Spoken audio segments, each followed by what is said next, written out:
सर्वांना सविनय जय Bhim. Good morning. आज आपण लेक्चरमध्ये सुरुवातीला काही प्रत्यय बघणार आहोत जे आपण क्रियापदांना लावतो. ती प्रत्यय बघणार आहोत आणि त्यानंतर आपण रिव्हिजन घेणार आहोत. स्टार्टिंग पासून आतापर्यंत झालेला आपला सगळा जो पोर्शन आहे त्याच्याविषयी आपण थोडक्यात बघणार आहोत.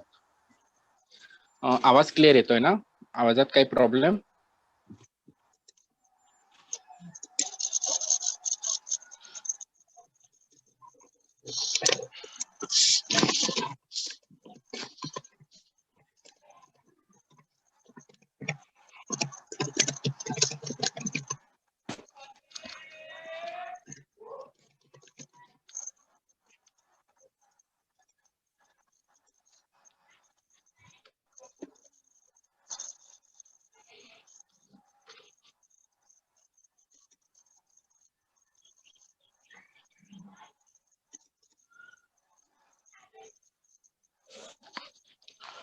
ठीक आहे, आपण सुरू करूया.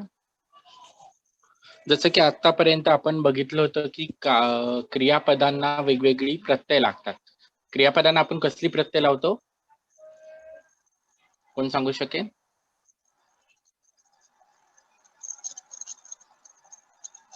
माझा आवाज येतोय क्लिअर?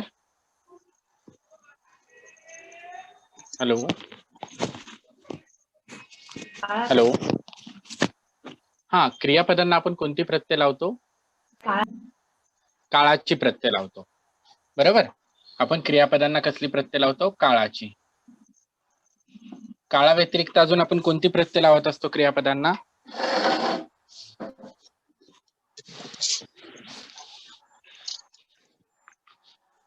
विद्यार्थी आणि आज्ञार्थ आणि विद्यार्थ्याची प्रत्यय पण आपण क्रियापदांना लावत असतो. तसेच क्रियापदांना आणखीन काय प्रत्यय लावली जातात जी आज आपण शिकणार आहोत. जसे की पूर्वकालिक अव्ययरूप. त्यातलं एक पहिला आहे पूर्वकालिक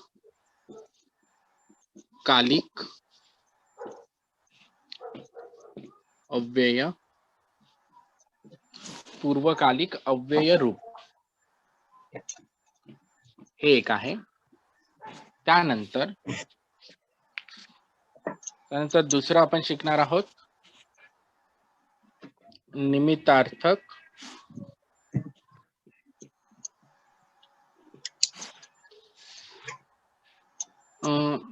कोणाचा तरी ऑडिओ ऑन आहे, कृपया बंद केला तो. आवाज आणखीन क्लिअर होईल. तर व्हिडिओ दिसत नाही. सर व्हिडिओ नाही दिसत आहे. ओके, एक सेकंड. सर व्हिडिओ तुमचा दिसत नाही. आता दिसतोय? हो. ओके. एक पूर्वकालिक अव्यय रूप, त्यानंतर निमित्तार्थक अव्यय रूप.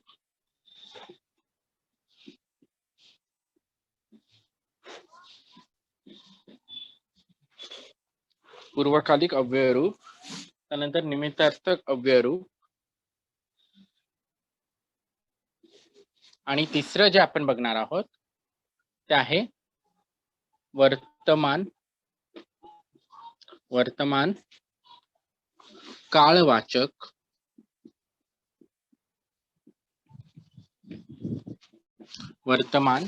काळवाचक धातु विशेषण रूप.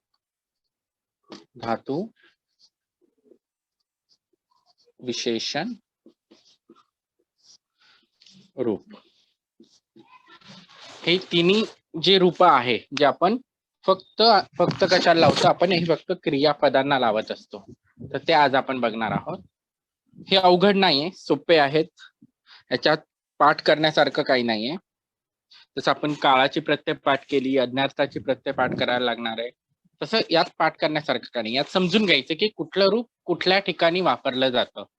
कारण की हे रूप पण महत्वाचे आहे. ज्यावेळेस आपण वाक्यामध्ये भाषांतर करतो, तर भाषांतर करताना या सगळ्या रूपांचा वापर आपल्याला त्यात करायचा आहे. त्यासाठी ही महत्वाची आहे. त्यातला आपण सगळ्यात पहिले आपण बघणार आहोत पूर्वकालिक अव्यय रूप. आता हे पूर्वकालिक अव्यय रूप कुठे वापरलं जातं, कशा पद्धतीने त्याचा वाक्यामध्ये वापर होतो ते आपण बघणार आहोत. त्याची जी व्याख्या आहे ती आहे क्रियापदाच्या मूळ रूपास, क्रियापदाच्या मूळ धातूला किंवा विकरण चिन्हाला पहिले धातू आणि विकरण चिन्ह समजणं पण तेवढंच महत्वाचं आहे. ठीक आहे. तर त्याचा जो मूळ धातू आहे किंवा विकरण चिन्हाला काय होतं की किंवा त्याच्या धातू साधित रूपाला अव्यय रूप जे लावलं जातं ते अव्यय रूप कोणतं आहे? तर त्वा हे अव्यय रूप आहे. पूर्वकालिक अव्यय रूप कोणतं आहे? क्रियापदाच्या शेवटी आपण त्वा हे प्रत्यय लावतो. कुठलंही क्रियापद घेतलं, जसं की आपण पच घेतलं तर पचित्वा, त्वा हे प्रत्यय लागतं. हे क्रियापद आहे. पच हे क्रियापद आहे. पच क्रियापदाचा अर्थ काय होतो? पच म्हणजे शिजवणे.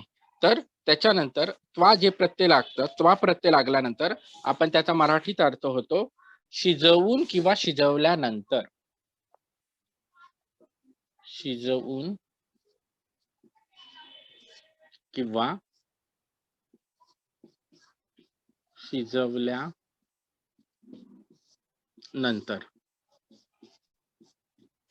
शिजवून किंवा शिजवल्यानंतर. तर त्वाचा अर्थ काय झाला? उन्हून प्रत्यय वापरतो आपण इथे. उन्हून आणि नंतर म्हणजे एखादी गोष्ट झाल्यानंतर. हे वाक्यामध्ये आपण ज्यावेळेस येणार त्यावेळेस आपण कुठला प्रत्यय वापरतो? क्रियापदाचा अव्यय रूप वापरताना त्वा हे प्रत्यय आपण वापरत असतो.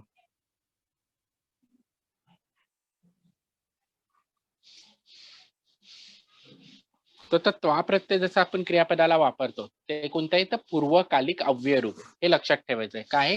पूर्वकालिक अव्यय रूप म्हणजे कोणतं प्रत्यय वापरतो आपण? त्वा हे प्रत्यय आपण वापरत असतो.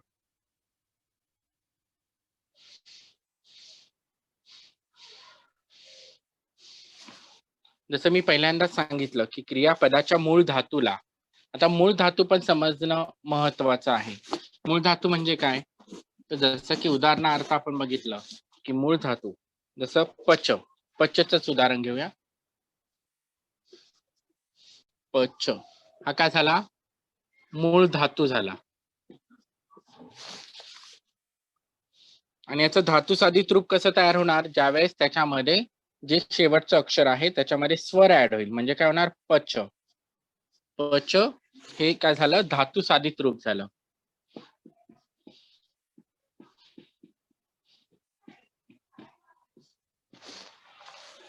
पहिला मूळ धातू झाला आणि पच हे जे आहे, ज्यावेळेस पच पूर्ण तयार होतो शब्द त्यावेळेस तो धातू साधित रूप तयार होतं. हे काय झालं? धातू साधित रूप. आवाज क्लिअर येतोय? आवाजात काय प्रॉब्लेम नाही ना?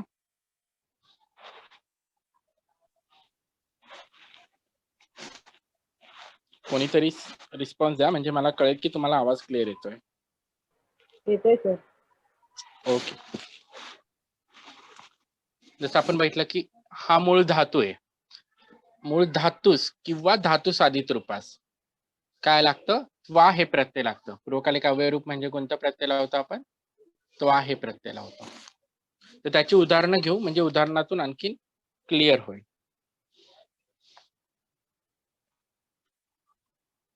पण उदाहरण घेण्या अगोदर आपण काही क्रियापद बघूया की त्याचे जे धातू साधित रूप किंवा धातू रूप आहे त्याला त्वा हे प्रत्यय लावून त्याचं परिवर्तन कशा पद्धतीने होतं. कधी कधी काही शब्दांमध्ये परिवर्तन होत असतं.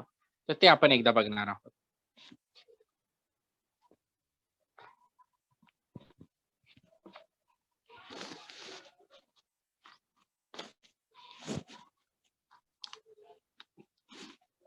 जसं आपण बघूया गच्छ. आपण त्याचा मूळ धातू रूप धातू काय मूळ? गम. आता गमला ज्यावेळेस आपण त्वा हे प्रत्यय लावतो, गम म्हणजे हे गच्छतीचं मूळ धातू आहे. ठीक आहे. ज्यावेळेस त्याला त्वा हे प्रत्यय लावतो त्यावेळेस त्याचं परिवर्तन मच गंतवा असं होतं.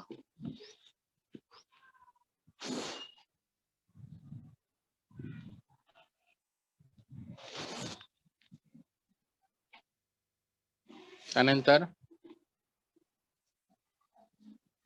खाद हा मूळ धातू आहे त्याला त्वा हे प्रत्यय लावलं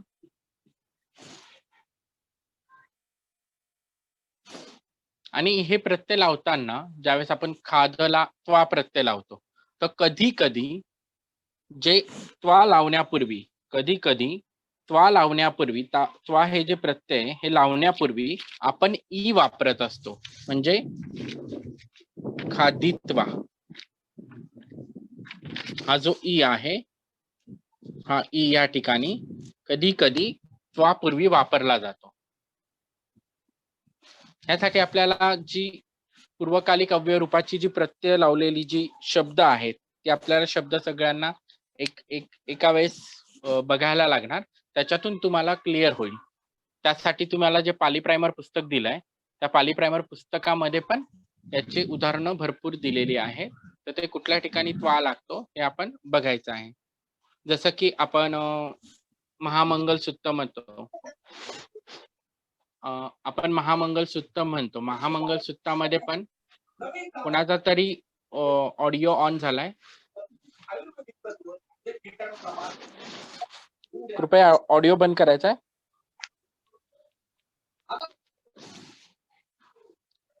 महामंगल सूक्तामधला जो पहिला पॅरेग्राफ आहे, एवम मे सुतंग, त्याच्यामध्ये पण तुम्हाला क्रियापदाला त्वा हा शब्द लावलेला दिसेल. तर ते तुम्ही शब्द शोधू शकता त्याच्यामध्ये. ठीक आहे. खादित्वा. आपण डायरेक्टली उदाहरण घेऊया. उदाहरणातून लवकर क्लिअर होतं. पहिलं उदाहरण घ्या. समनो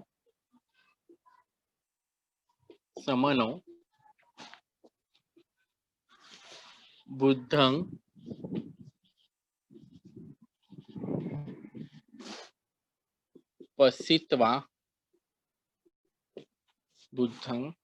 पसित्वा वंदती.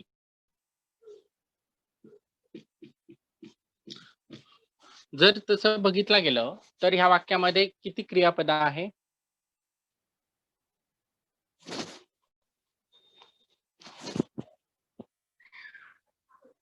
ह्या वाक्यामध्ये क्रियापद किती दिसताय? कोणती? बरोबर. पसित्वा आणि वंदती. बरोबर. वाक्यामध्ये कर्ता कोण आहे? समनो. कोणत्या वचनामध्ये आहे तो? एक वचन. त्यानंतर कर्म काय आहे? बरोबर. बुद्धं कर्म आहे. तर वाक्याचा अर्थ काय होणार? हा कर्ता आहे, कर्म आहे, हे क्रियापद आहे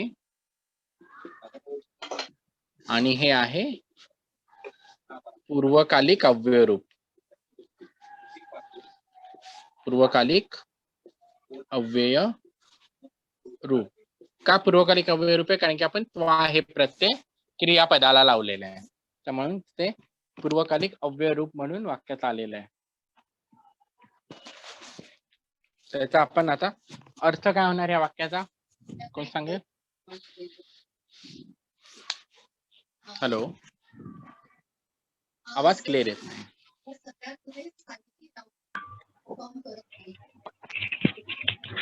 श्रमण बुद्धांना पाहून वंदन करतो.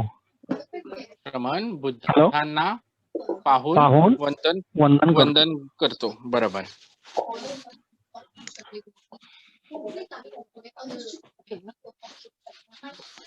श्रमण. ऑडिओ ऑफ करायचा आहे. ज्यावेळेस बोलायचं असेल त्यावेळेस ऑन करा. श्रमण. आता इथे आपण बुद्धांना म्हणलंय का? कारण की आपण आदरार्थी म्हणून बुद्धांना म्हणलंय. बुद्धांना पाहून वंदन करतो. हे कोणत्या काळातलं वाक्य आहे?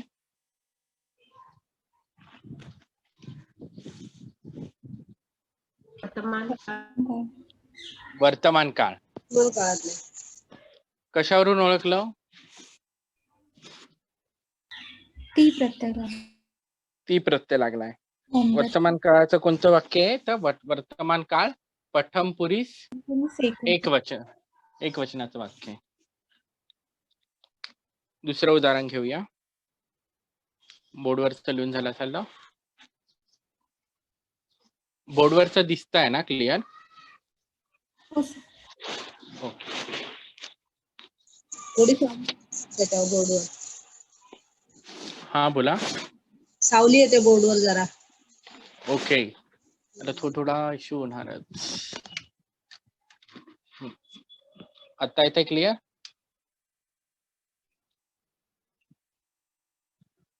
क्लिअरच आहे सर. Okay okay.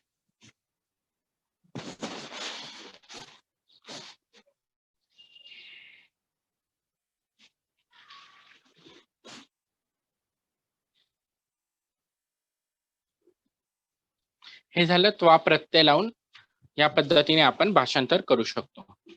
ठीक आहे. आता आपण दुसरं बघूया.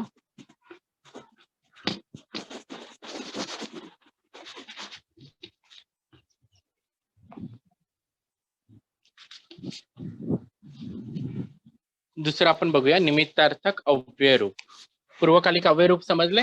फक्त त्वा प्रत्यय लावायचा आहे. त्या त्वा प्रत्ययावरून आपण क्रियापदाचं रूप बघणार आहोत. तसं पुढचं आहे निमित्तार्थक अव्यय रूप. निमित्तार्थक अव्यय रूप. आता जसं आपण बघितलं की क्रियापदाला त्वा हे प्रत्यय लावल्यावर पूर्वकालिक अव्यय रूप तयार होतं. ठीक आहे. जसं त्वा हे प्रत्यय लावल्यावर पूर्वकालिक अव्यय रूप तयार झालं, तसंच निमित्तार्थक अव्यय रूप लावताना आपण क्रियापदाला तुंग हे प्रत्यय लावतो. कुठला प्रत्यय लावतो? तुंग हे प्रत्यय लावतो. आता ज्यावेळेस तुंग हे प्रत्यय लावलं जातं, ते तुंग हे प्रत्यय लावताना तुंग प्रत्ययापूर्वी ज्यावेळेस क्रियापदाला तुंग हे प्रत्यय लावतो, तर तुंग प्रत्ययापूर्वी कधी कधी आपण ई वापरतो. जसं की आपण पच घेतला. उदाहरणार्थ पचच घेऊया. पच या धातूला कधी कधी ई प्लस तुंग. काय झालं? पची तुंग. तुंग ह्या प्रत्ययाचा अर्थ होतो साठी. मग काय येणार? याचा अर्थ शिजवण्यासाठी.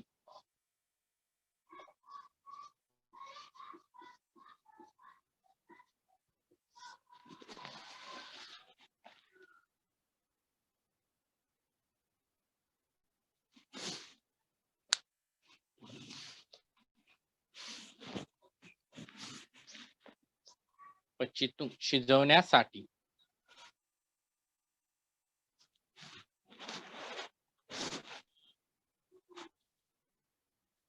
खादितुंग खाण्यासाठी. वाक्यामध्ये क्रियापदाला तुंग प्रत्यय लावलाय, साठी वापरायचंय. त्वा प्रत्यय लावलाय तर आपण उन्हून हे प्रत्यय वापरत असतो, किंवा जी क्रिया घडते ती क्रिया झाल्यानंतर या अर्थी आपण त्वा प्रत्यय वापरत असतो. आणि तुंग हे साठी वापरत असतो. याचं पण एक उदाहरण घेऊया.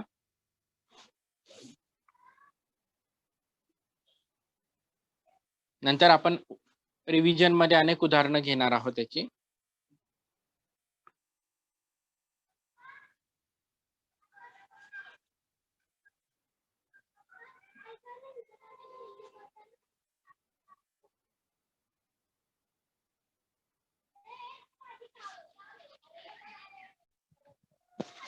ठीक आहे.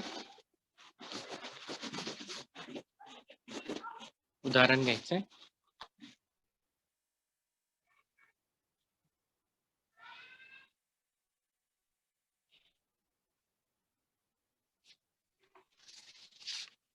अमतच्या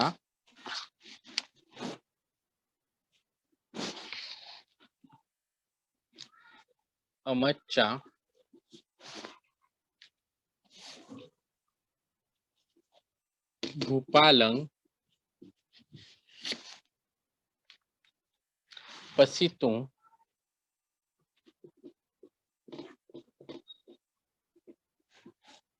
अमच्चा भूपालं पसितुं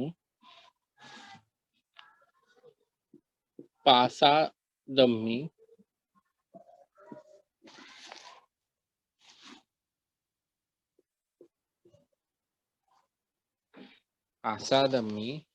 सन्निपतन्ति.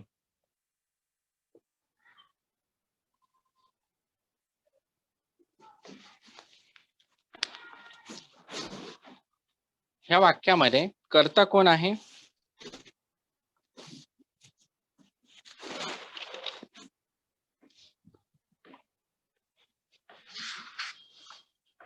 बोर्डवर लिहिलेल्या वाक्यात कर्ता कोण आहे? अमच्चा अमच्चा म्हणजे काय? मंत्री. अमच्चा म्हणजे मंत्री. बरोबर. त्यानंतर क्रियापद काय आहे? सन्निपतंती. बरोबर. आणखीन एक क्रियापद ते झालं. आणि निमित्तार्थक पसंतु. अव्ययरूप कोण? पसंतु हे निमित्तार्थक. बरोबर. आणि पासादम्मी कोणती विभक्ती आहे? छठी. पुन्हा एकदा बघा व्यवस्थित. पासादम्मी कोणती विभक्ती? हॅलो. कोणती? चतुर्थी. प्रत्यय बघा. प्रत्यय कोणते लागलेत? आपण विभक्तीच्या प्रत्ययाचा चार्ट समोर ठेवा वाटल्यास. त्याच्यानुसार बघा की पासादम्मी ला कोणती विभक्ती लागली?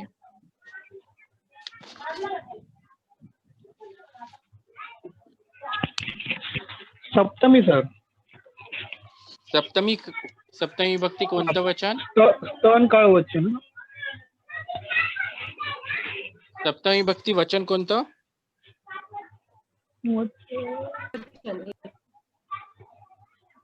सप्तमी विभक्ती एक वचन.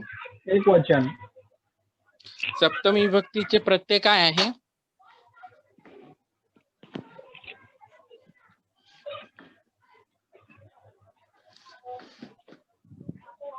सप्तमी विभक्तीला आपण कोणती प्रत्यय वापरतो?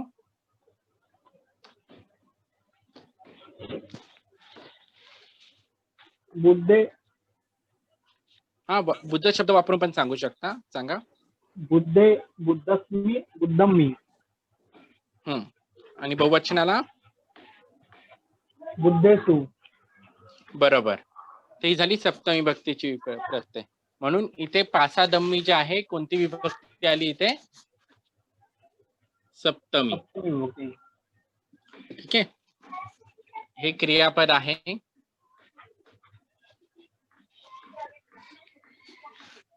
त्यानंतर बाकी निमित्तार्थक रूप. पसितुं हे निमित्तार्थक रूप आहे. अमच्चा कर्ता आहे. भूपालं कर्म आहे. आता वाक्याचा अर्थ काय होणार? कोण सांगेल?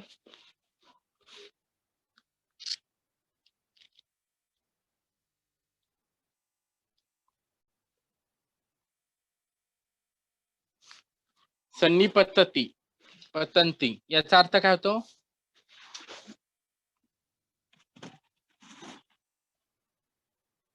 सन्निपतंती म्हणजे काय?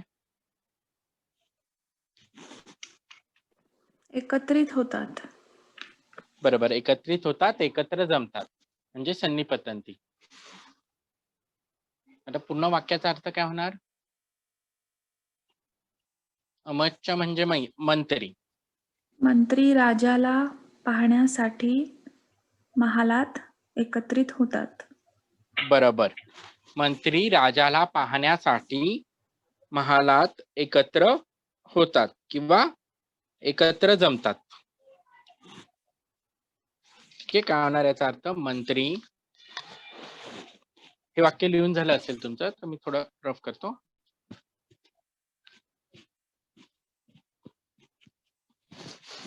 मंत्री राजाला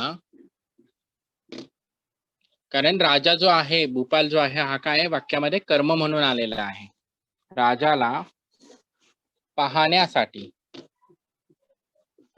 का वापरलं? कारण की शेवटी तुंग हे प्रत्यय लागल्यामुळे आपण साठी हे प्रत्यय वापरलंय क्रियापदाला. ठीक आहे. पाहण्यासाठी महालात किंवा प्रासादात.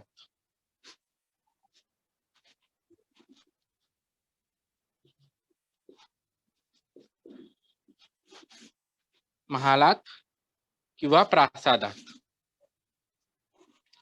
ज्या सप्तमी विभक्ती येते त्यावेळेस आपण आत, वर, खाली, बाहेर ही प्रत्यय आपण सप्तमी विभक्तीमध्ये वापरत असतो. म्हणून इथे प्रासादात येईल. ठीक आहे. आणि सप्तमी विभक्तीचा वापर काय म्हणून येतो? आणखी कोणत्या कारणासाठी वापरला जातो सप्तमी विभक्ती? स्थान काळ वेळ दर्शवण्यासाठी. बरोबर. स्थान काळ वेळ दर्शवण्यासाठी पण आपण सप्तमी विभक्तीचा वापर हा वाक्यामध्ये करत असतो. ठीक आहे. म्हणून प्रासादात एकत्र जमतात.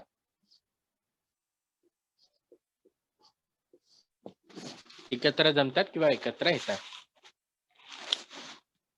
मंत्री राजाला पाहण्यासाठी प्रासादात एकत्र जमतात.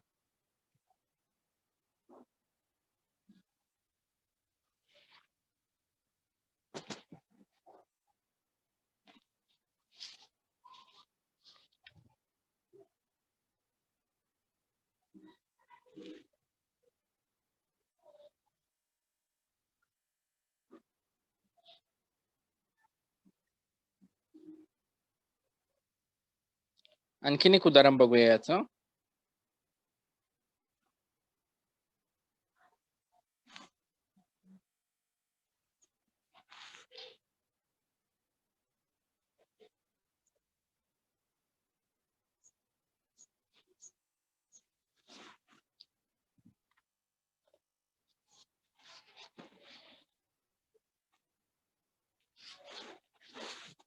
बोर्डवरचं झालं असेल लिहून.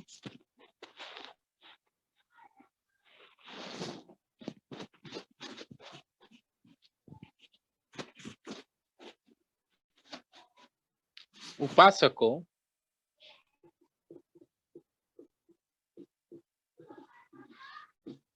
गेहं आगंत्वा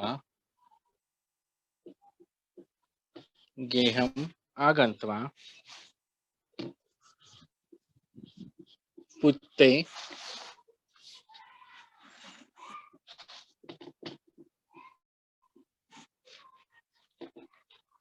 ओवदितुं इच्छति.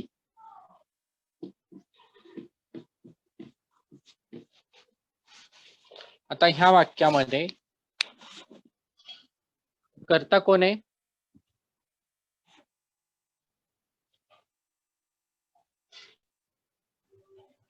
उपासको. ओके. आणि क्रियापद? इच्छती. बरोबर. 3.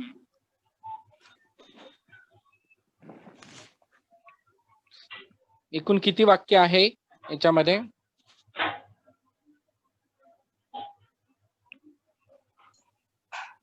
दोन. किती वाक्य? 2 वाक्य सर. कोणती 2 वाक्य आहे? उपासके गहम आगंत्वा. ओके. आणखी? पुत्ते ओवदितुं इच्छति. इच्छती. ही 2 वाक्य आहे. बरोबर.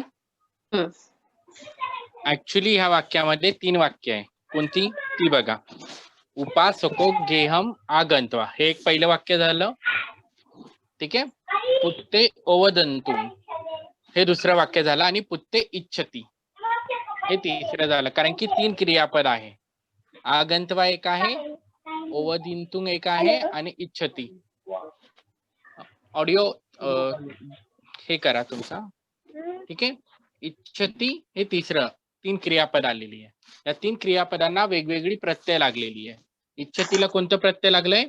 काळाचं. कोणता काळ? वर्तमान काळ. वर्तमान काळ प्रथम पुरुषाचा प्रत्यय लागलाय. आगंतवा. आगंतवा कोणता आहे? कोणता प्रत्यय लागेल आगंतवाला?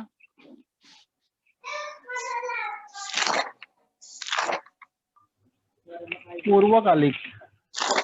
आगंतवाला पूर्वकालिक. ऑडिओ ऑफ करा तुमचा बोलून झाल्यावर, कारण बॅकग्राऊंडचा आवाज जास्त येतो.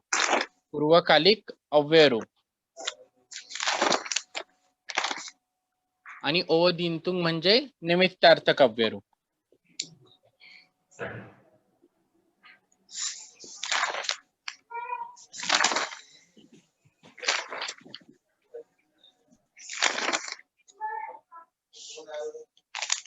रश्मी मॅडम तुमचा आवाज ऑडिओ ऑफ करा. बॅकग्राऊंड आवाज खूप येतो. सॉरी सर, सॉरी, लक्षात नाही आलं, सॉरी. ओके, ठीक आहे. उपासको गेहम आगंत्वा पुत्ते ओदिंतुम इच्छती. इथे आपल्याला 3 क्रियापद आहे आणि तिन्ही क्रियापदांना वेगवेगळी प्रत्यय लावलेली आहे. आगंतवा पूर्वकालिक अव्ययरूप, ओदिंतुम निमित्तार्थक अव्ययरूप लावलाय आणि इच्छतीला आपण वर्तमान काळाची प्रत्यय लावलेली आहे. ठीक आहे. तशी वाक्यामध्ये अनेक क्रियापद येऊ शकतात आणि त्याला वेगवेगळी रूप लावलेली येऊ शकतात. त्याचं तुम्हाला भाषांतर करता आलं पाहिजे. ठीक आहे. आता आपण याचा अर्थ बघूया. काय येणार याचा अर्थ? कोण सांगेल? प्रयत्न करा.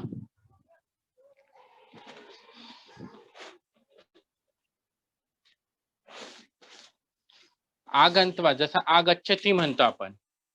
गच्छती म्हणजे जाणे, आगच्छती म्हणजे येणे. आगंतवा. उपासक बरं. घरी हा. येऊन पुत्रांना ओवाळू इच्छितो. पुन्हा सांगाल एकदा. उपासक घरी येऊन पुत्रांना ओवाळू इच्छितो. ओदिंतुंगचा अर्थ ओवाळू इच्छितो, ओवाळू असं येत नाही. ओदिंतुंग म्हणजे सूचना देणे. ओवाळण्यासाठी. सूचना देणे. सूचना. ओवदिंतुंग म्हणजे सूचना देणे.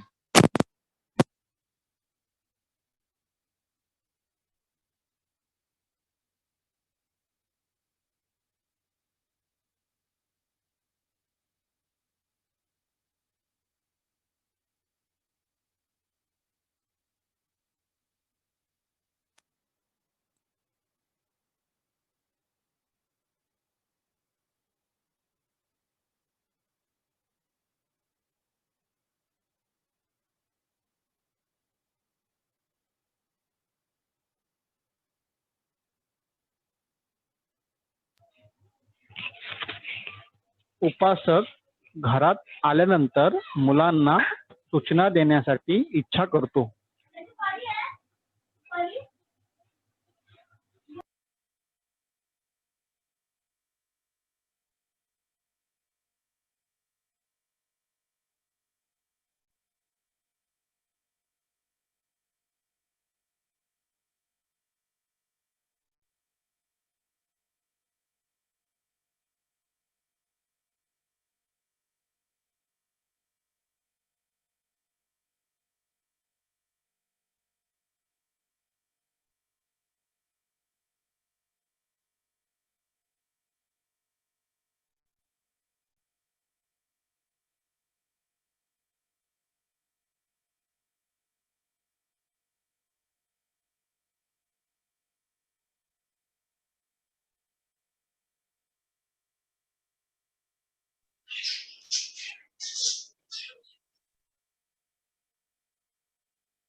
हॅलो सर, आवाज येत नाहीये.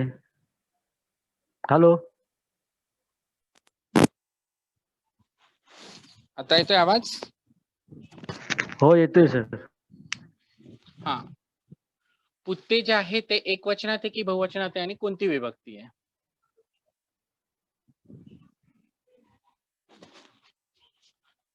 ए हे प्रत्यय आपण कोणत्या विभक्तीमध्ये वापरतो? सर द्वितीय विभक्ती बहुवचन. बरोबर. त्यामुळे इथे अनेक पुत्र येणार, म्हणून मुलांना. उपासक घरी येऊन मुलांना सूचना देण्याची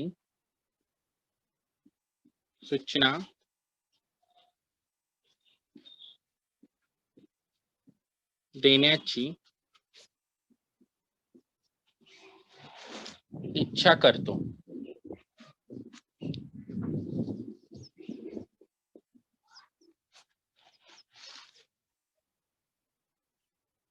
आता इथे देण्याची येईल किंवा देण्यासाठी, कारण की तुम हे प्रत्ययासाठी आपण साठी वापरतो, म्हणून सूचना देण्यासाठी पण बरोबर असणार.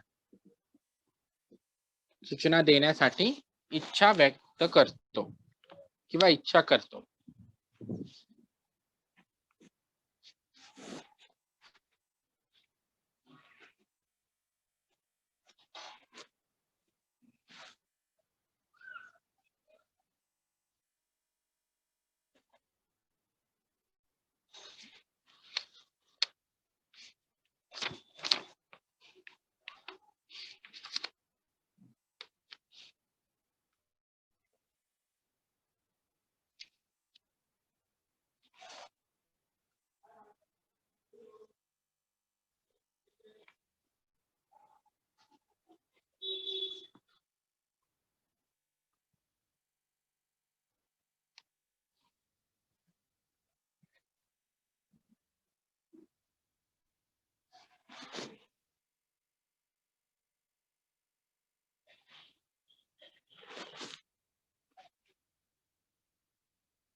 ठीक आहे, बोर्डवरचं लिहून झालं असेल.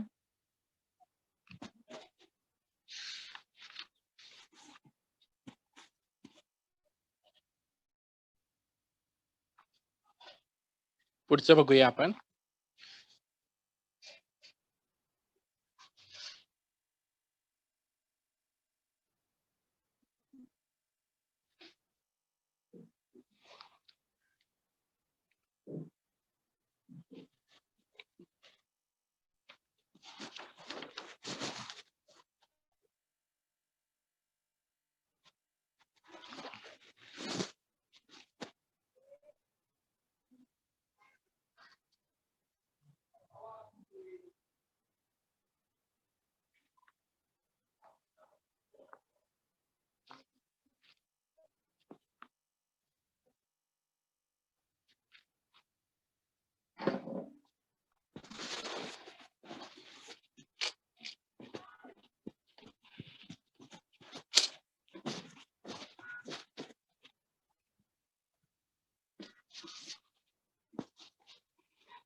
याच्यानंतर आपण काय बघितलं होतं? पहिलं बघितलं आपण पूर्वकालिक अव्ययरूप, त्यानंतर निमित्तार्थक अव्ययरूप, त्यानंतर आपण आणखीन एक लिहिलं होतं, ते कोणतं होतं?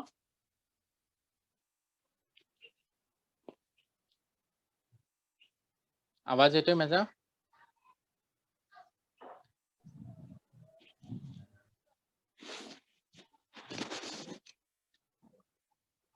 आपण पहिल्यांदा पूर्वकालिक अव्ययरूप बघितलं, त्यानंतर निमित्तार्थक अव्ययरूप, आणि शेवटी आणखीन एक लिहिलं होतं, ते कोणतं होतं? वर्तमान काळ धातू विशेषण रूप. वर्तमान काळवाचक धातू विशेषण रूप. वर्तमान काळवाचक धातू विशेषण रूप. आता ज्या पद्धतीने आपण दोन्ही याच्यामध्ये बघितलं की पूर्वकालिक आणि निमित्तार्थक मधले प्रत्यय हे कशाला लागतात? तर क्रियापदांना लागतात. त्याच पद्धतीने वर्तमान काळवाचक धातू विशेषण रूप सुद्धा कशाला लागत असतं? तर क्रियापदाला लागत असतं. तर क्रियापदाला लावत असताना अंत किंवा मान हे प्रत्यय लावलं जातं. वर्तमान काळवाचक धातू विशेषण रूपामध्ये अंत किंवा मान हे प्रत्यय लावलं जातं. वर्तमान काळवाचक वर्तमान काळवाचक धातु विशेषण रूप.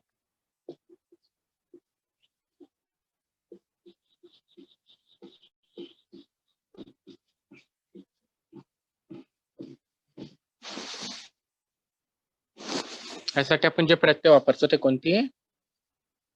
अंत किंवा मान.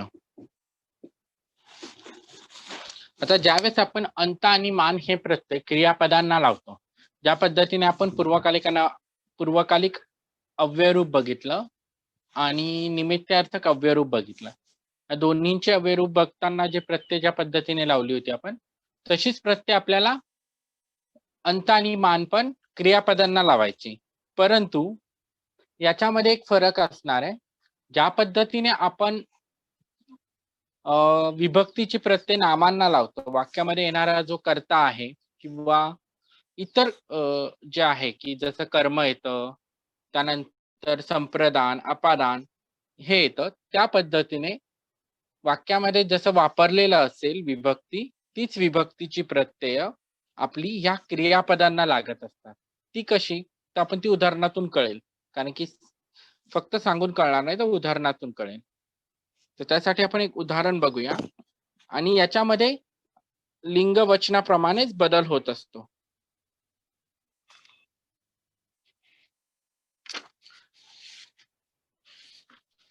जसं एक पहिलं उदाहरण घेऊया. जसं की आपण पच धातू साधित रूप जर घेतलं, पच हे काय झालं? धातू साधित रूप झालं. या धातू साधित रूपाला आपण अंत किंवा मान हे प्रत्यय लावायचं. अंत किंवा मान हे प्रत्यय लावायचं. तर काय होणार? पचंत किंवा पचमान. पचंत किंवा पचमान. आणि याचा अर्थ काय होणार? शिजवत असलेला. शिजवत असलेला किंवा शिजवणारा. असलेला किंवा शिजवणारा या अर्थी आपण त्या प्रत्ययामध्ये वापरणार आहोत. वाक्यामध्ये आपण ही प्रत्यय वापरणार आहोत.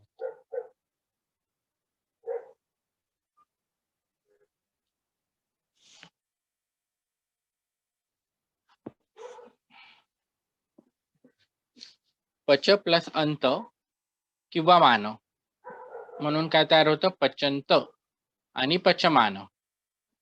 आणि त्याचा मराठी अर्थ काय होतो? शिजवत असलेला किंवा शिजवणारा या अर्थी. यासाठी आपण एक उदाहरण घेऊया.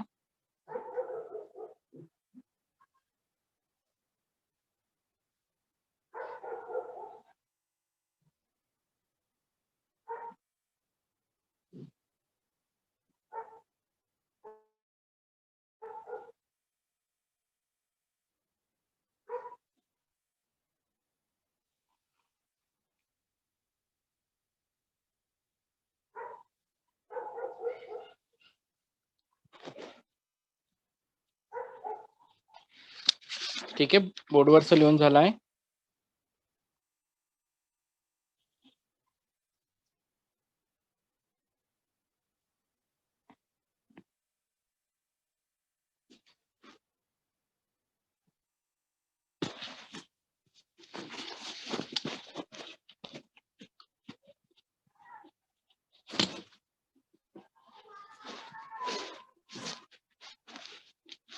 पहिलं उदाहरण घ्या.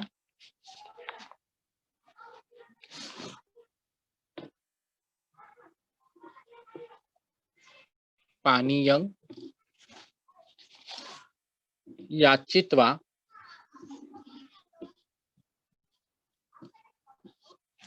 पानीयं याचित्वा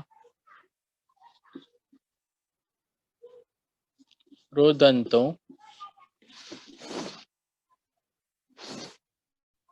दारको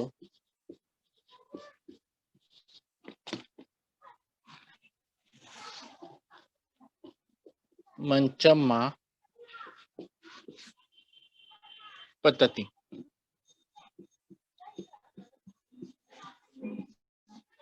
हे वाक्य कोणत्या काळातलं आहे?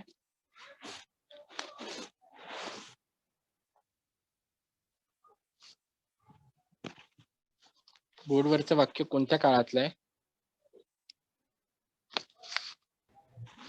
तुम्ही मग वर्तमान काळ. वर्तमान काळ सर.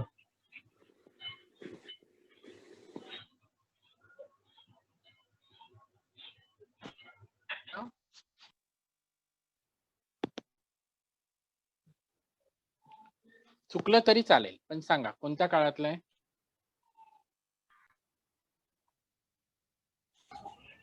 वर्तमान काळ एक वचन.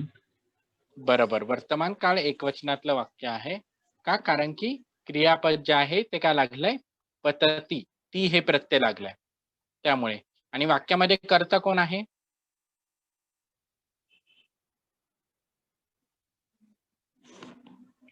दारको. दारको हा वाक्यामध्ये कर्ता म्हणून आलेला आहे. बरोबर. आणि क्रियापद काय आहे? पतती. बरोबर, क्रियापद पतती आहे. आणि कर्म काय आहे वाक्यामध्ये?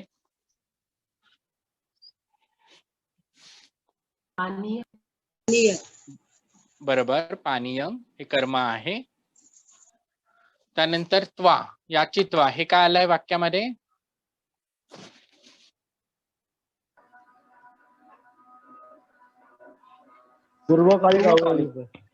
पूर्वकालिक अव्ययरूप. हा. त्यानंतर मंचम्मा कोणती विभक्ती आहे?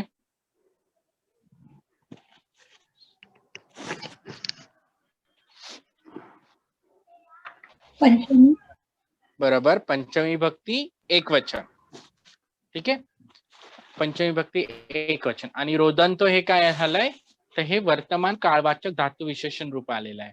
आता ह्या ठिकाणी आपण बघायचंय की ज्यावेळेस मी मगाशी सांगितलं की ज्यावेळेस आपण क्रियापदाला अंत आणि मान हे प्रत्यय लावत असतो, अंत किंवा मान हे जे प्रत्यय लावतो पूर्वकालिक वर्तमान काळवाचक धातू विशेषण रूप ज्यावेळेस आपण लावत असतो त्यावेळेस त्याच्यानंतर येणारी जी जो कर्ता असेल किंवा इतर जे क्रियापद नाम असेल त्या नामाला लागलेली जी विभक्ती आहे, विभक्तीचे प्रत्यय आहेत, तेच विभक्तीचे प्रत्यय आपण क्रियापदाला लावत असतो. पण कशामध्ये? अंत आणि मान लागलेलं असेल तर. जसं की आपण इथे दारकोला ओ प्रत्यय लावलाय, त्याच पद्धतीने इथे अंत प्रत्यय लागल्यामुळे इथे पण आपण ओ लावलाय. म्हणजे इथे विभक्तीची प्रत्यय लागतात. याच्यामध्ये काय होतंय फक्त बदल की विभक्तीची प्रत्यय ही लावली जातात. वर्तमान काळवाचक धातू विशेषण रूपामध्ये आपण विभक्तीची प्रत्यय पण लावत असतो, पण ती विभक्तीची प्रत्यय वाक्यानुसार बदलतात. वाक्यानुसार बदलतात म्हणजे काय की वाक्यात ते काय म्हणून आलेलं आहे. त्याचा रडणारा, रोदंत म्हणजे काय?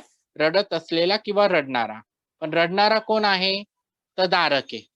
बरोबर, मग दारकाला जी विभक्ती लागलेली असेल तीच विभक्ती कशाला लागणार आहे?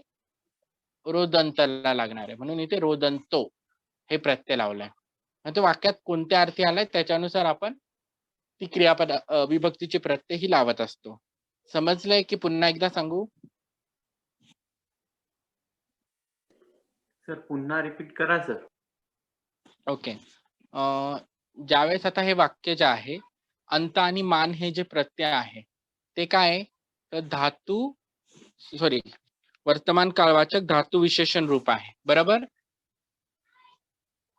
ठीक आहे. अंत आणि मान काय? वर्तमान काळवाचक धातू विशेषण रूप आहे.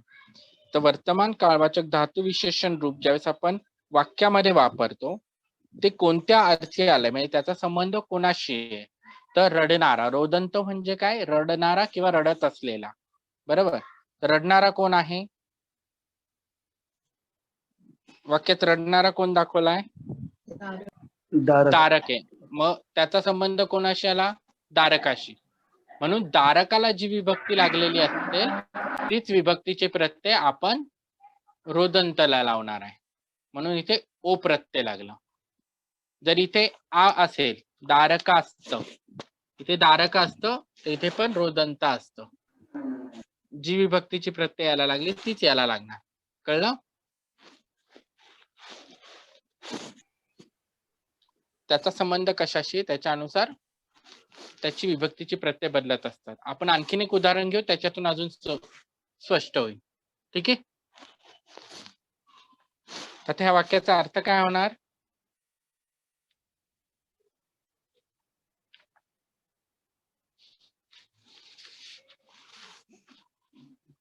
कोण सांगेल ह्या वाक्याचा अर्थ? शब्दशः अर्थ तयार करायचा प्रयत्न करा. असं जरूर नाही वाक्य तयार झालंच पाहिजे. पहिले शब्दशः अर्थ घ्या आणि त्यानंतर पूर्ण वाक्य तयार करायचं. म्हणजे भाषांतर करणं सोपं जातं. एक एक शब्द घेऊन अर्थ कळाला की वाक्य तयार करायला सोपं जातं.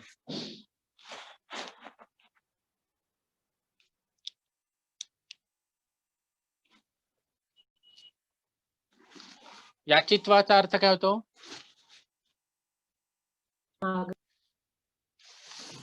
बरोबर. मग काय येणार? पाणी, पाणी.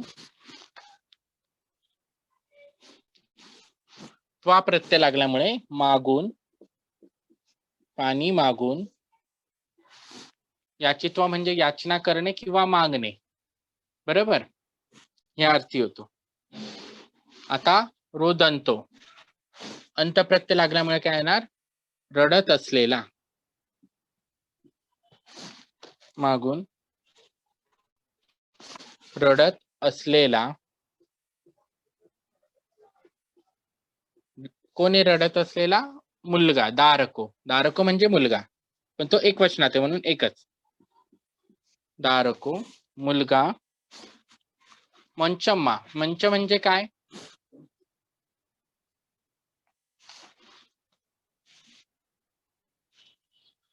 मंच म्हणजे काय? मंचचा अर्थ काय होतो? बेड किंवा बरोबर. आता म्हणून पलंगावरून.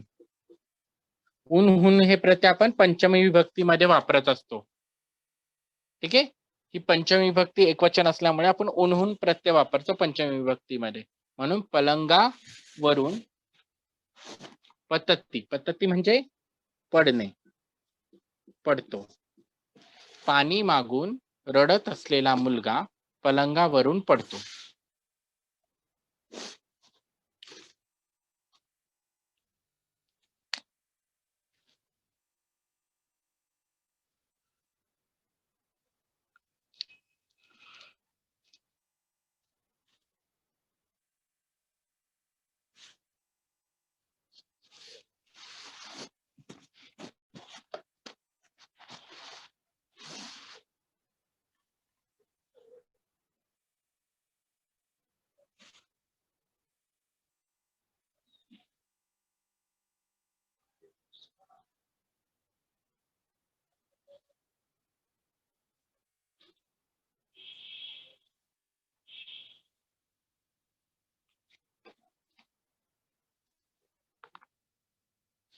ठीक आहे. पुढचं एक उदाहरण बघूया.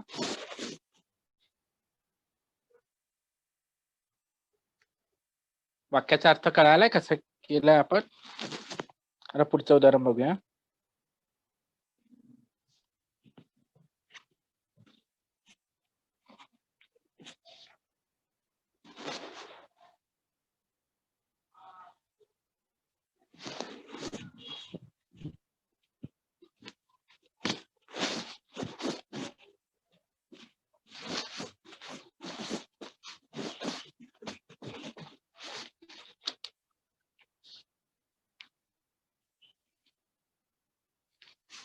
पुढचं उदाहरण. विहारंग, विहारंग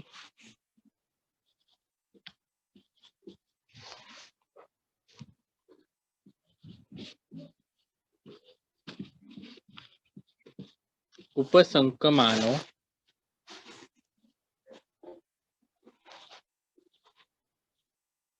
बुद्धो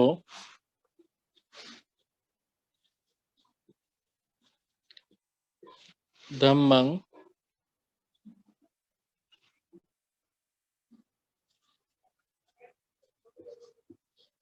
भासमाने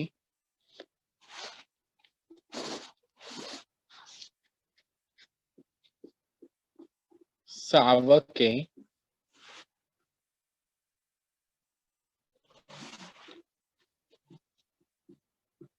पश्यति.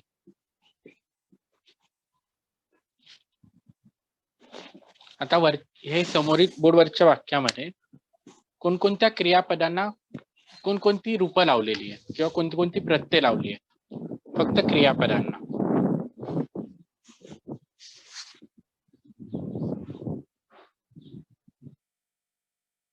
किती क्रियापदा दिसतात तुम्हाला वाक्यामध्ये?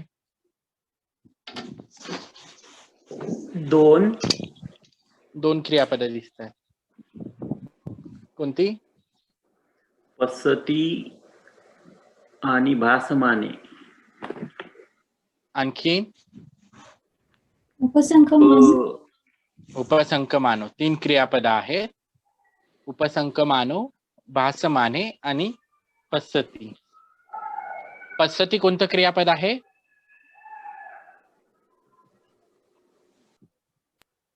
वर्तमान काळ एकवचन, प्रथम पुरुष एकवचन. बरोबर. आणि भासमाने आणि उपसंकमानो वर्तमान काळवाचक धातू विशेषण. बरोबर. वर्तमान काळवाचक धातू विशेषण रूप. आता या ठिकाणी बघितलं गेलं तर मी जसं मगाशी सांगितलं होतं की रडणारा मुलगा, मुलाशी संबंध आला, दारकाशी, म्हणून दारकाला जी विभक्तीची प्रत्यय लागली तीच आपण कशाला लावली तर वर्तमान काळवाचक धातू विशेषण रूपाला लावली होती. तसंच आता ह्या वाक्यामध्ये बघा, विहारम उपसंकमानो बुद्धो. आता उपसंकमानो बुद्धो, आता बुद्धांशी संबंध असल्यामुळे बुद्धाला ओ प्रत्यय लागलाय, म्हणून आपण इथे उपसंकमानो इथे पण ओ प्रत्यय लावलाय. त्याच पद्धतीने भासमानोचा संबंध कोणाशी आहे? श्रावकाशी आहे, म्हणून श्रावकाला जी विभक्तीची प्रत्यय लागली तीच प्रत्यय आपण भासमानोला लावली. तर मेन मूळ शब्द कोणता आहे? भासमान हा मूळ शब्द आहे. त्याला आपण विभक्तीचं प्रत्यय लावलं, पण विभक्तीचं प्रत्यय लावताना ते कोणाचं लावलंय आपण? जे श्रावकाला लावलेलं आहे तेच प्रत्यय आपण इथे लावलंय. तर हा बदल लक्षात ठेवायचा आहे. उपसंकमानोचा अर्थ काय होतो?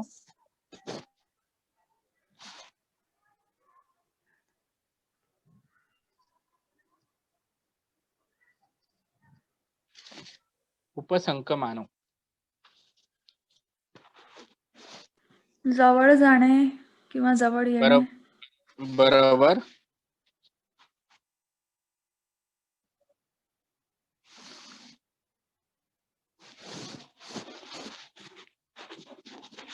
या वाक्यामध्ये कर्ता कोण आहे? बुद्ध. बुद्ध कर्ता आहे, कारण की तो प्रथमा विभक्तीमध्ये आहे. त्यानंतर सावके. सावके कोणती विभक्ती आहे? तृतीय विभक्ती बहुवचन. बरोबर, द्वितीय विभक्ती बहुवचन. आणि धम्मं या विभक्ती एकवचन. बरोबर, द्वितीय विभक्ती एकवचन. आता ह्या वाक्याचा अर्थ काय होणार मग?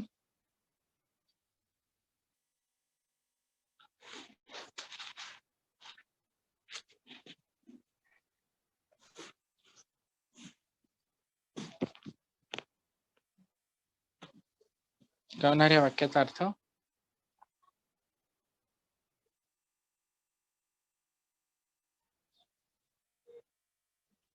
एक एक शब्द घ्यायचा. विहारम. आता इथे काय येणार? विहाराकडे. आणि द्वितीय विभक्ती ही पण द्वितीय विभक्ती एकवचन आहे. विहाराकडे इथे जवळ जाणे या अर्थाने होतो. मग कोणाच्या जवळ जाण्याची क्रिया होते? तर विहाराच्या जवळ जाण्याची क्रिया होते. आणि कोण जाते तर बुद्ध जात आहेत. म्हणून विहाराकडे जात असणारे बुद्ध. विहाराकडे जात असणारे बुद्ध काय करतायत? विहाराकडे जात असणारे बुद्ध काय करतायत? भासमानेचा अर्थ काय होतो? बोलणारे. बरोबर, बोलणारे किंवा सांगणारे. आता इथं ते काय सांगत आहेत? कोण सांगतंय? धम्म सांगण्याचं काम करताय. पण कोण करतंय? बुद्ध. नाही, धम्म सांगण्याचं काम कोण करतंय? ते श्रावक करताय. कारण की श्रावकाशी संबंध आहे सांगण्याचा, भासमानेचा. म्हणून हा बरोबर. विहाराकडे जात असणारे बुद्ध धम्म सांगत असणाऱ्या, धम्म किंवा धर्म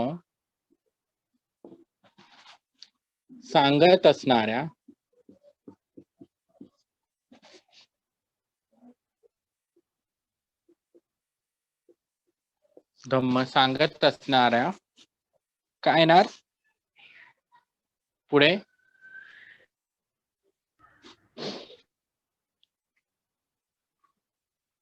पुढचं अर्थ काय येणार? श्रावकांना पाहतात. बरोबर, सांगणाऱ्या श्रमणांना किंवा श्रावकांना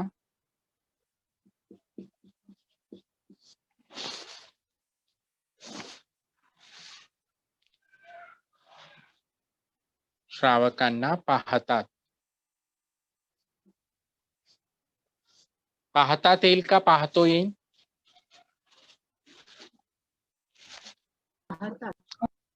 आदरार्थी असल्यामुळे आपण पाहतात लिहिलंय. पण जर आपण क्रियापदानुसार विचार केला तर ओ प्रत्यय पाहतो असं येणार. बुद्ध पाहतो, पण इथे आदरार्थी म्हणून आपण पाहतात वापरलं.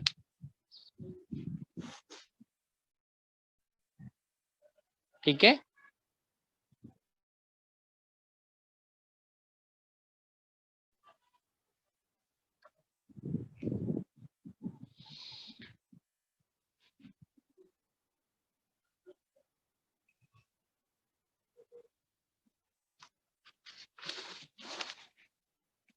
ओके, बोर्डवरचं लिहून घ्या.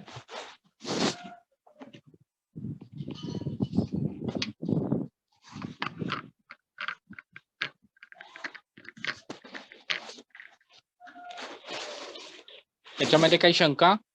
कळालंय वाक्य की काही शंका आहे?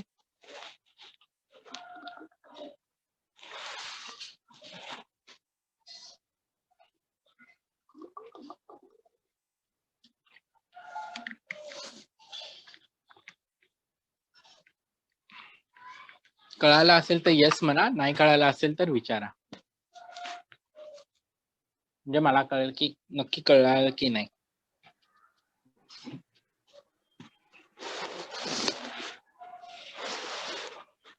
कळालं सर. Okay okay.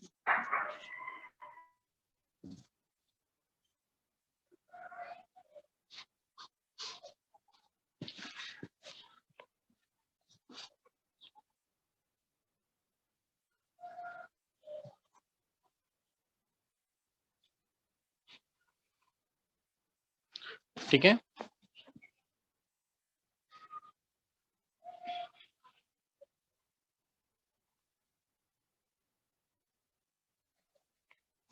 आता आपण रिव्हिजन कडे जाऊया.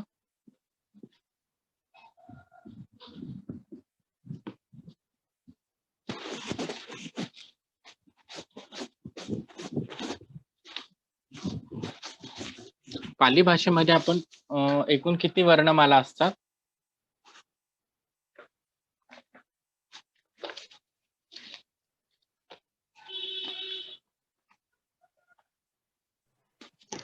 एकेचाळीस. 41 वर्णमाला. 41 मध्ये त्याची विभाजन कसं आहे?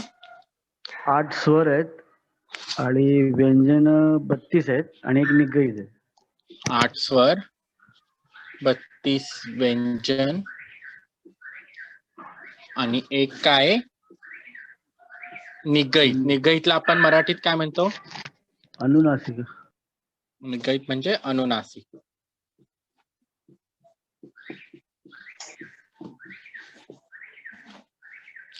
निगईत म्हणजे काय? तर अनुनासिक.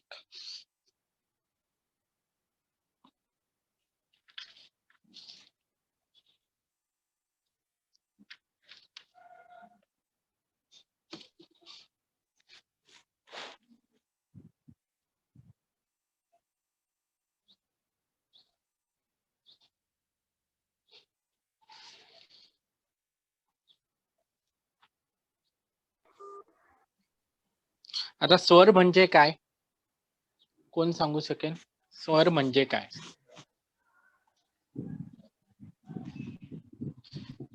कारण की आपल्याला लक्षात ठेवायला सोपं आहे. आपण लहानपणापासून मराठी शिकतोय, हिंदी, इंग्लिश सगळ्या गोष्टी शिकलो, पण स्वर म्हणजे काय?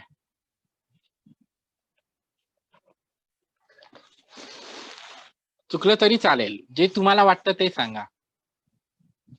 असं जरुरी नाही की तुमच्या अर्थी पण ते बरोबर असणार आहे. शब्दाला पूर्ण करणारा उच्चारण. ओके, शब्दांना पूर्ण करणारं उच्चारण. आणखीन?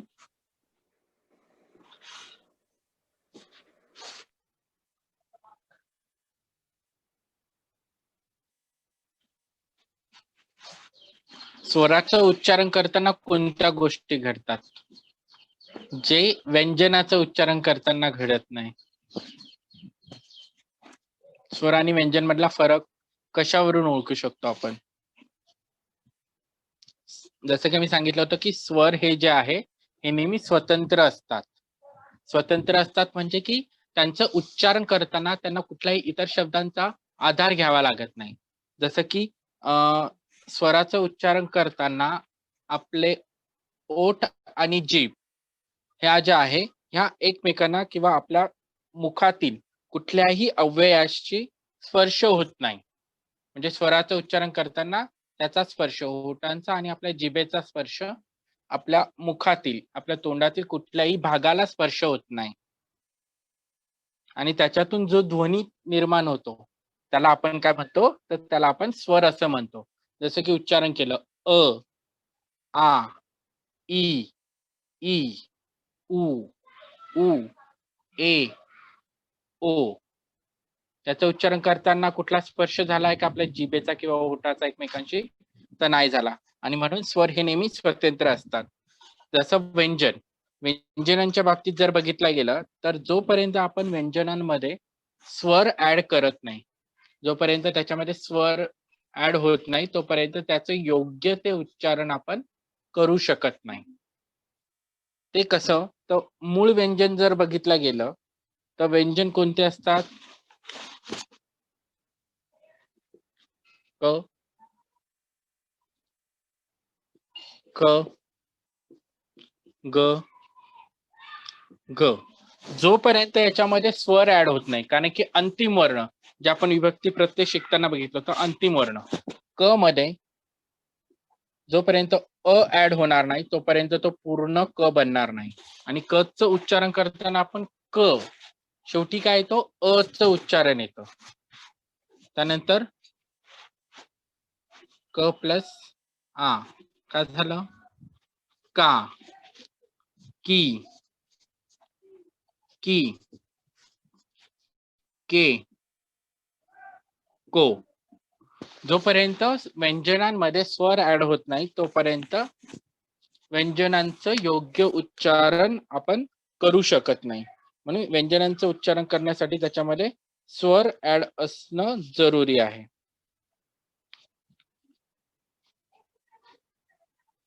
आणि व्यंजनांचं स्वतंत्रपणे उच्चारण करता येत नाही. जसं आपण स्वरांचं स्वतंत्रपणे उच्चारण करू शकतो तसं व्यंजनांचं स्वतंत्र उच्चारण आपण करू शकत नाही. जसं आपण बघितलं होतं की पाली भाषेमध्ये 32 व्यंजन आहेत. त्या 32 व्यंजनांचं विभाजन किती वर्गात केलं गेलंय? 5 वर्ग. कोणती कोणती वर्ग?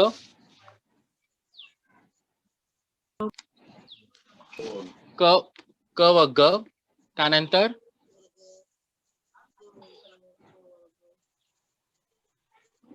तुम्ही बोलतायत पण क वर्ग, च वर्ग, ट वर्ग. हॅलो. आपलं माईक जवळ घेऊन हा बोला. क वर्ग, क वर्ग, च वर्ग, च वर्ग, ट वर्ग, ट वर्ग बरोबर, आणि प वर्ग. प वर्ग. आणि शेवटी आणखीन एक वर्ग असतो, तो कोणता असतो? संमिश्र वर्ग. मिश्र. क वर्गामध्ये एकूण किती अक्षर येतात? क, ख, ग, घ आणि ण. क, ख, ग, घ, ञ. त्यानंतर च वर्गात च, छ, ज, झ आणि ञ. च, छ, ज, झ आणि ञ. ञ. त्यानंतर ट, ठ, ड, ढ आणि ण. पुढच्या वर्गात त, थ, ड, ध, न.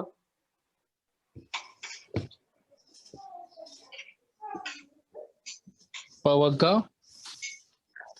प, फ, ब, भ, म.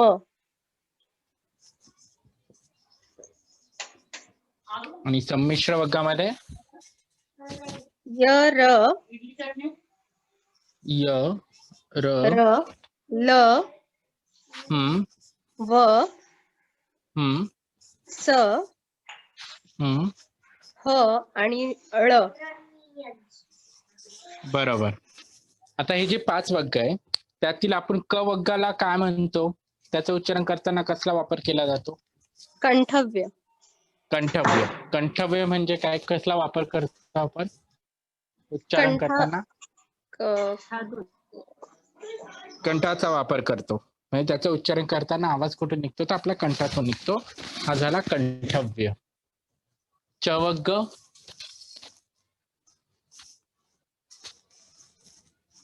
तालव्य. टाळूला स्पर्श. तालव्य.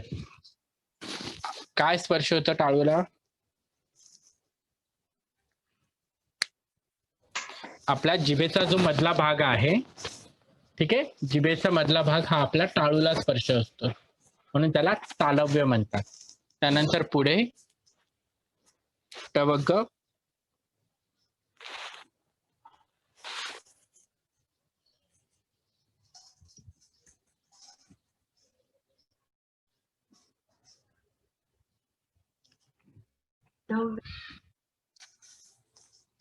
ट वर्ग, बरोबर.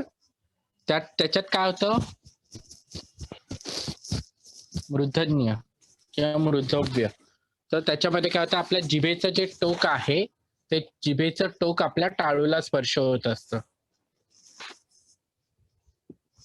त्यानंतर त वर्ग, दंतव्य.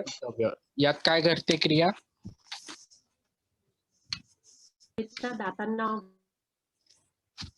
जिभेचा स्पर्श कुठे होतो? आपल्या दातांना होत असतो. आणि शेवटचा प वर्ग, ओष्ठव्य. त्याच्यात कुठली क्रिया घडते? आपले दोन्ही ओठ जे आहे ते आपल्या एकमेकांना स्पर्श होत असतात. ठीक आहे. या ठिकाणी फक्त ओठांचा स्पर्श होतो, जिभेचा स्पर्श कुठेही होत नाही. आणि शेवटचं जे आहे ते आपलं संमिश्र वर्ग आहे. संमिश्र वर्गामध्ये 2 वर्गांचं मिश्रण पण असू शकतं. ठीक आहे. कळालं हे स्वर आणि व्यंजन. आणि ह्या क वर्गामध्ये शेवटची जी अक्षरं आहेत हे आपण कशात मोडतात? हे मोडतात अनुनासिक मध्ये, निगदितामध्ये. कारण यांचं उच्चारण करताना त्या वग्गासहित आपण नाकाचा पण वापर करतो. जसं की क ख ग घ ञ, त्याचं उच्चारण, ञचं उच्चारण हे नाकातून आलं पाहिजे. न म न य, याचा उच्चार आपण केव्हा करतो? आपण पय्या शब्द लिहिताना, पय्या. हे अनुनासिक मध्ये पण येतं शेवटचं.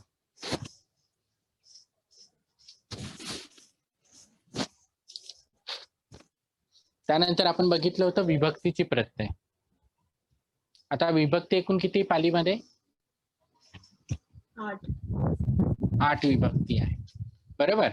आणि विभक्तीचा वापर करताना कुठल्या 4 गोष्टी लक्षात ठेवायला हव्या? त्यावेळेस आपण विभक्तीचे प्रत्यय वापरू शकतो योग्य प्रकारे. त्या 4 गोष्टी माहीत असतील तर तुम्ही योग्य प्रकारे विभक्तीला प्रत्यय वापरू शकतात. आणि विभक्तीची प्रत्यय कशाला लागतात?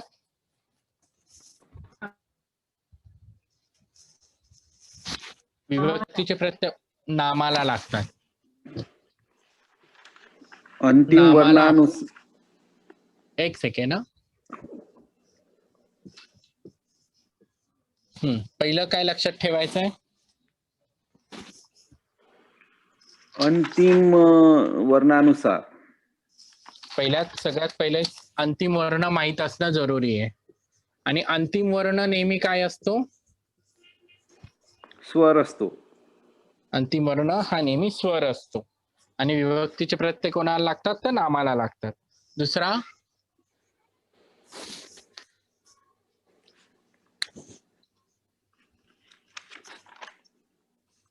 नियम. वचन. दुसरं काय? वचन, ओके एक वचन, अनेक वचन. ओके, वचन लक्षात आलं पाहिजे. आणखी लिंग. बरोबर, लिंग आणि प्रत्यय. लिंग लक्षात आलं पाहिजे. पुल्लिंगी, स्त्रीलिंगी आणि नपुंसकलिंगी कोणत्या याच्यात आहे. आणि चौथं प्रत्यय. प्रत्यय कोणती? विभक्तीची प्रत्यय. ठीक आहे, कारण की प्रत्यय वेगळे असतात, क्रियापदांचे पण प्रत्यय असतात. तर इथे आपल्याला विभक्तीची प्रत्यय पण माहिती असणं जरुरी आहे. ती किती? एकूण विभक्ती किती आहे? 8 विभक्तीचे 8 प्रत्यय आहे. 8 विभक्ती आहे. त्या 8 विभक्ती ते प्रत्यय लक्षात असणं जरुरी आहे. ठीक आहे, तर ह्या 4 गोष्टी महत्वाच्या आहे विभक्तीचे प्रत्यय लावताना. पहिली गोष्ट तर विभक्तीचे प्रत्यय कोणाला लागतात? तर नामाला लागतात. नामाला विभक्तीचे प्रत्यय लागतात. त्याच्यानंतर त्यात लक्षात ठेवायचं की ते त्या शब्दाचा जो कुठला नाम आहे त्या नामाचा अंतिम वर्ण काय आहे. आणि अंतिम वर्ण हा नेहमी काय असतो? तर स्वर असतो. त्यानंतर त्याचं लिंग कळायला पाहिजे. कोणत्या लिंगामध्ये? पुल्लिंगी आहे, नपुंसकलिंगी आहे की स्त्रीलिंगी आहे, हे कळाल्यानंतर त्याचं वचन, एकवचन आणि बहुवचन समजायला हवं. आणि त्यानंतर शेवटी आलं विभक्तीचे प्रत्यय. यावरच्या 3 गोष्टी माहित असतील तर आपण योग्य प्रकारे विभक्तीची प्रत्यय लावू शकतो. म्हणून या वरच्या 3 गोष्टी महत्वाच्या आहेत. जसं आपण पहिलं बघितलं होतं की अकारांत पुल्लिंगी शब्द बघितला होता. अकारांत. अकारांतचा अर्थ काय होतो?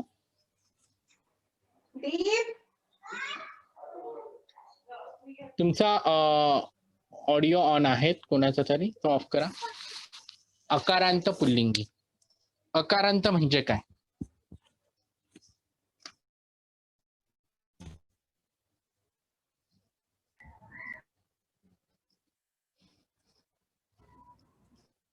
अकारांत या शब्दाचा अर्थ काय होतो? अंतिम वर्ण अ आहे त्याचा. हा, तो अंतिम वर्ण अ आहे हा झाला. अकारांत म्हणजे काय? तर अने अंत होणारा. अने अंत होणारा अकारांत. अकारांत म्हणजे काय? अने अंत होणारा. पुल्लिंगी शब्द जो आहे तो आपण उदाहरणार्थ काय घेतलं होतं? आपण बुद्ध शब्द घेतला होता, बरोबर. त्याची आपण प्रत्यय कशी लिहिली होती? एकवचन आणि अनेकवचन किंवा बहुवचन. इथे येणार विभक्ती. प्रथमा विभक्तीची प्रत्यय काय होती?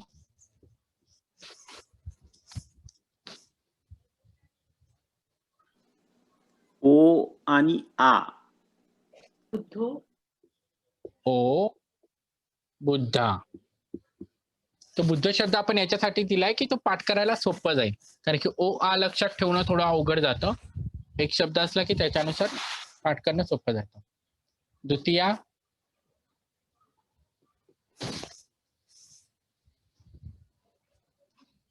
द्वितीय विभक्ती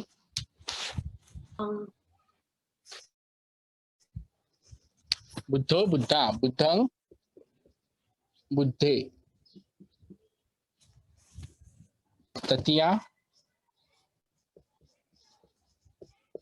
बुद्धेन बुद्धेहि बुद्धेभिः. एई एबी. चतुर्थी मध्ये काय येणार? बुद्ध शब्द पाठ झाला पाहिजे होता आतापर्यंत सगळ्यांचा. बुद्धो बुद्धा, बुद्धं बुद्धे, बुद्धेन बुद्धेहि बुद्धेभिः. बुद्धाय बुद्धस्य बुद्धानं. पंचमी मध्ये बोला, तुमचाही आवाज येऊन द्या. बुद्धा बुद्धस्म बुद्धम्मा.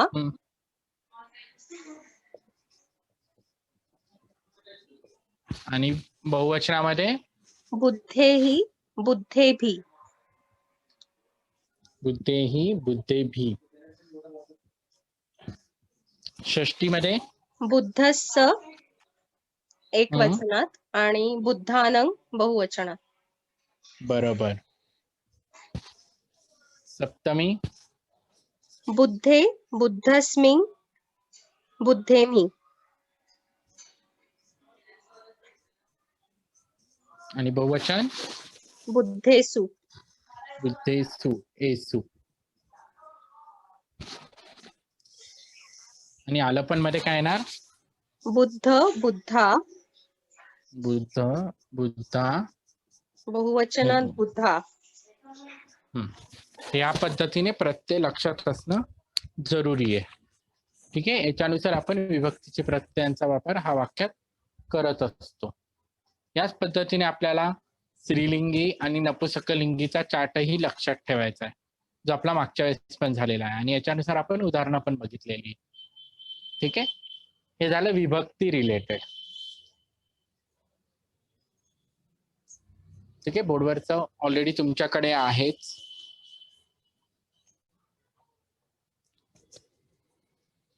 आता ज्यावेळेस आपण प्रथम विभक्तीमध्ये मराठी प्रत्यय आपण इतर वापरत नाही.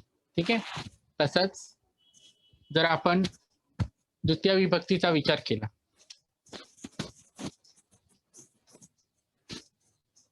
द्वितीय विभक्ती मराठी प्रत्यय कोणते वापरतो आपण? सलाते, सलानाते.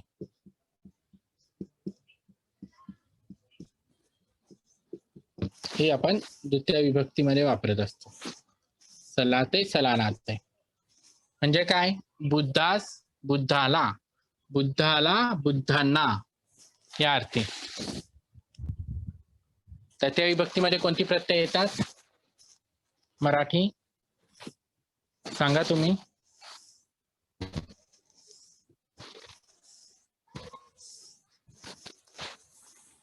तृतीय विभक्तीमध्ये मराठी प्रत्यय कोणती वापरतो आपण? तर्फे, सह, द्वारा. बरोबर. तर्फे, सह, द्वारा, ने, ईशी. कुठली प्रत्यय वापरतो आपण जास्त करून? ने, ईशी.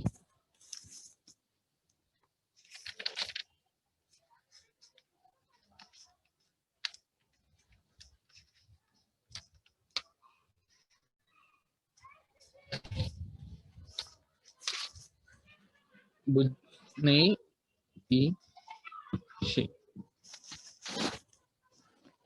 त्यानंतर चतुर्थी विभक्तीमध्ये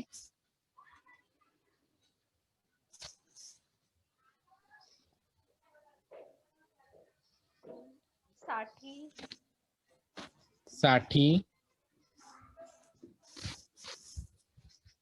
बुद्धाला, बुद्धासाठी.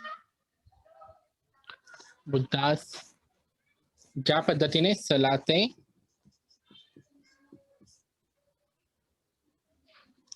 सलानाते.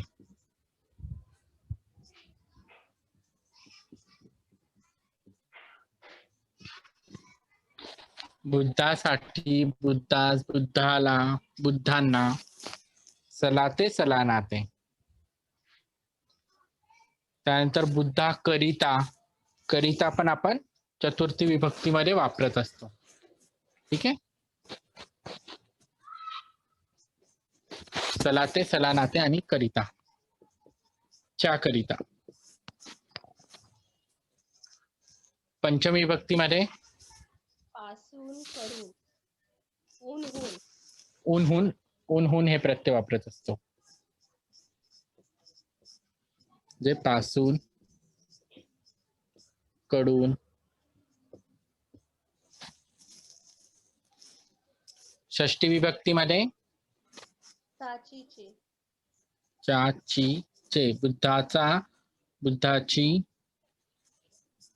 बुद्धाचा धम्म, त्याचा संबंध. षष्टी विभक्तीमध्ये काय दर्शवला जातो? तर संबंध दर्शवला जातो. सप्तमी विभक्तीमध्ये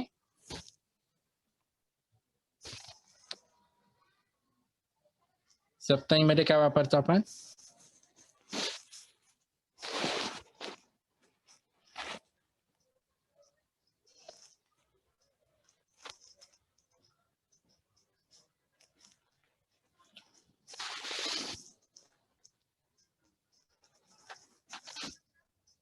सप्तमी विभक्तीमध्ये कोणती प्रत्यय वापरतो?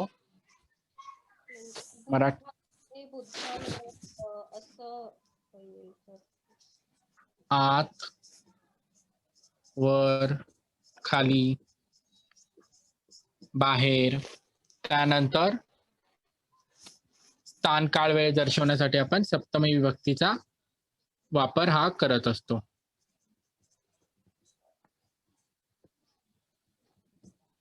आणि आलपणचा वापर आपण केव्हा करतो? तर ज्यावेळेस आपल्याला एखाद्या व्यक्तीला एकेरी शब्दाने ज्यावेळेस आपण हाक मारतो, जसं की हे माणसा,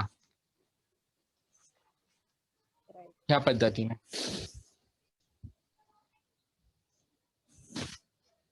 ठीक आहे. विभक्तीचे मराठी प्रत्यय कशी वापरायची हे लक्षात आलं असेल तुमच्या.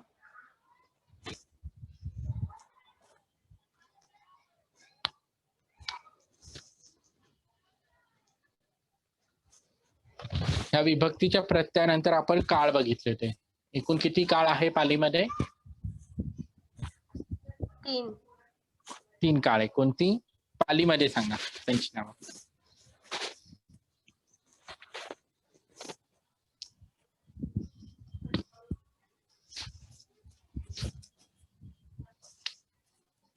पहिला काळ पच्चुपन्नता, पच्चुपन्न किंवा वर्तमान. दुसरा अतीत, अतीत. अतीतला आपण मराठीत काय म्हणतो? अतीत काळ म्हणजे भूतकाळ, भविष्य नाही. अतीत म्हणजे भूतकाळ आणि भविष्य काळ म्हणजे काय? अनागत काळ. ठीक आहे. वर्तमान किंवा पच्चुपन्न म्हणजे वर्तमान. अतीत म्हणजे भूतकाळ आणि अनागत, अनागत म्हणजे भविष्यकाळ. आणि ह्या काळांची प्रत्यय आपण कशाला लावतो?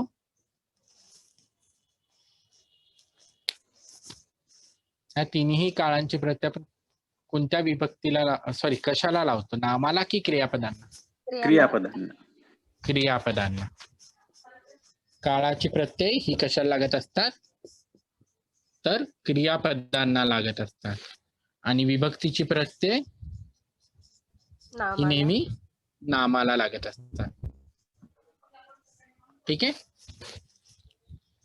आता त्याच्यामध्ये वर्तमान काळाची प्रत्यय सांगा.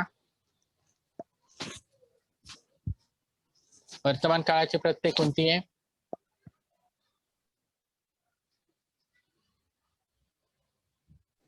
मी म उत्तमपुरी, उत-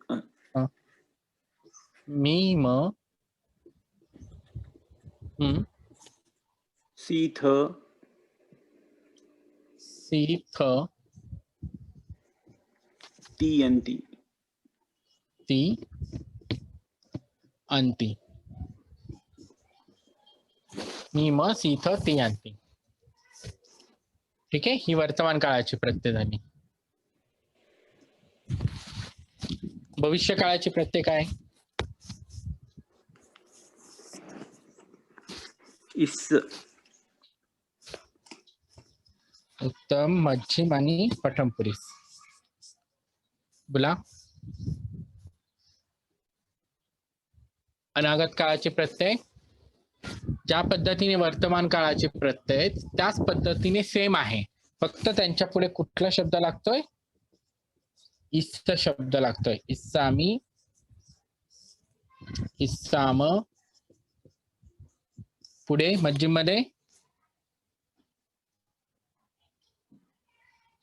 मध्ये काय येणार?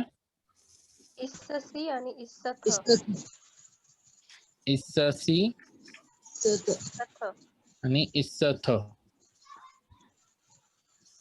पठम मध्ये इस्सती आणि इस्संती. इस्संती. इस्सती आणि इस्संती.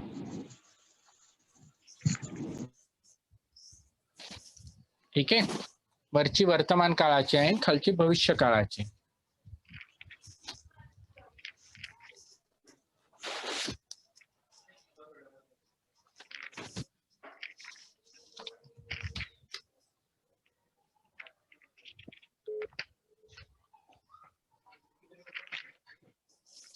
त्यानंतर भूतकाळाची प्रत्यय कोणती आहे?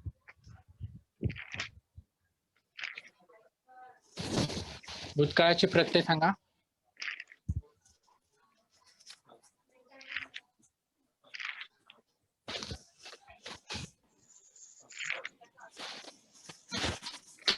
इस्सुना.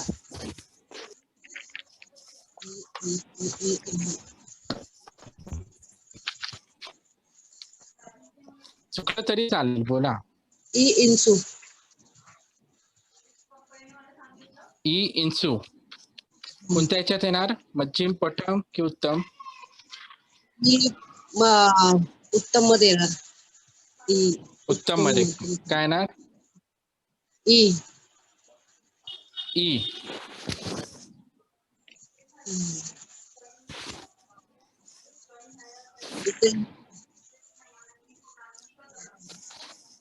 ई इम. त्यानंतर ई इम, ई इथ. ई इथ,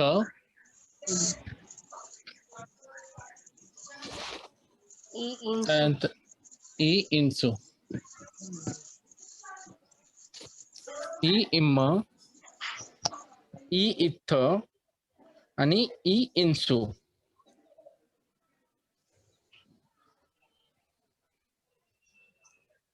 ही झाली वर्तमान काळाची प्रत्यय. सॉरी, भूतकाळाचे प्रत्यय. अतीत काळ ही कोणती आहे? अतीत काळाची. अतीत म्हणजे भूतकाळ.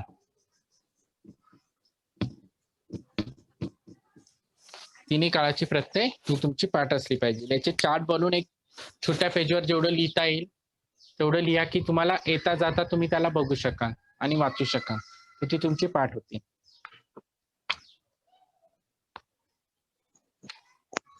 ठीक आहे. त्यानंतर आपण बघितले होते दोन अर्थ. कोणती होती ती दोन अर्थ? अज्ञार्थ आणि विद्यार्थी. विद्यार्थ. त्यातले आज्ञार्थाचे प्रत्यय कोण सांगे? आज्ञार्थ.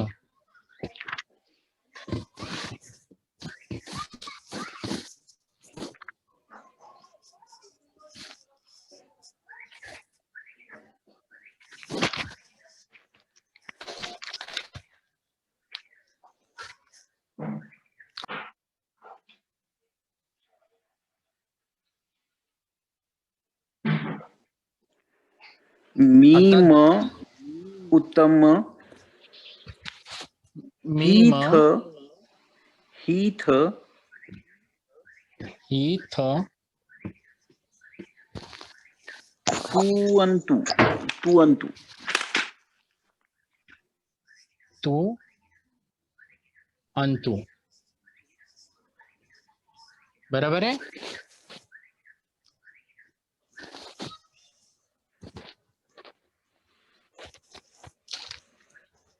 बरोबर लिहिलंय. मीम हीथ तू अंतु. पश्चिम आणि पठम पुरेसा. ही झाली आज्ञार्थाची. काय कन्फ्युजन होतंय का? कन्फ्युजन होत असेल तर विचारा, परत पुन्हा विचारा, कळालं नसेल तर.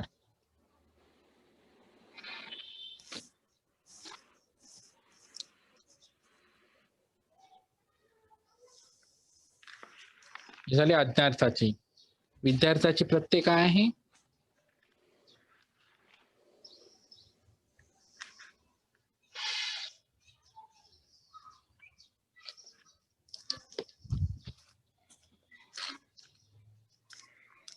यय्या उच्चारण करा. यय्या ययामी ययाम.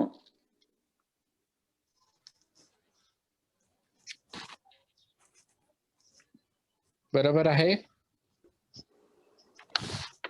एयामी एयाम उत्तम पुरीस. मध्यम पुरीस मध्ये एयासी एयाथ आणि पठम पुरीस मध्ये एय आणि एयुम. एय आणि एयू.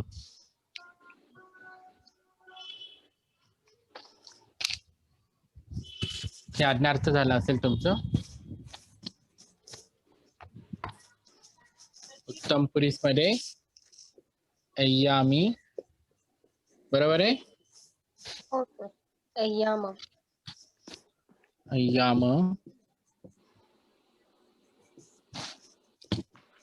मध्यम मध्ये एयासी एयाथ. एयासी.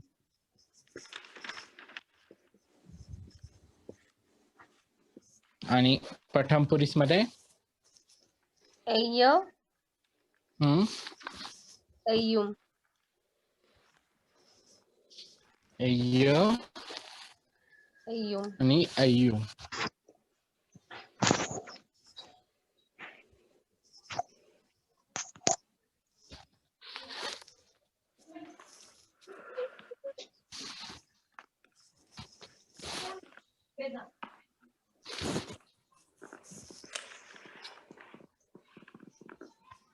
ठीक आहे. या पद्धतीने हे दोन अर्थ लक्षात ठेवायचे, आज्ञार्थ आणि विद्यार्थ.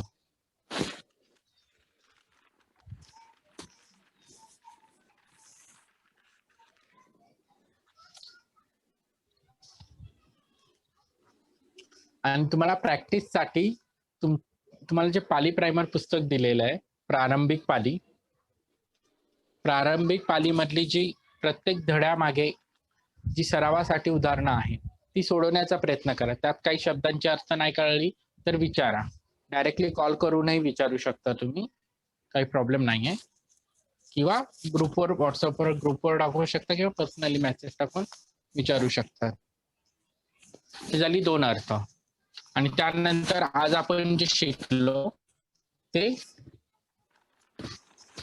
क्रियापदाला लावणारी जी रूपं आहेत ती आपण आज शिकलो. ती 3 रूपं लक्षात ठेवायचे. तर हे सर्व पाठ झाल्यानंतर आपण वाक्याचं म्हणजे एखादा पॅराग्राफ जर आला तर पॅसेज जर आला तर त्याचं आपण योग्य प्रकारे भाषांतर करू शकतो. जसं की आता त्वा हे प्रत्यय कधी लावतो आपण?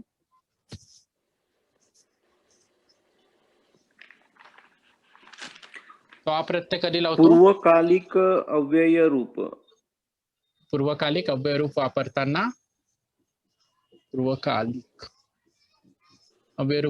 आपण त्वा प्रत्यय म्हणजे लावतो. शिजवून झाल्यानंतर असं.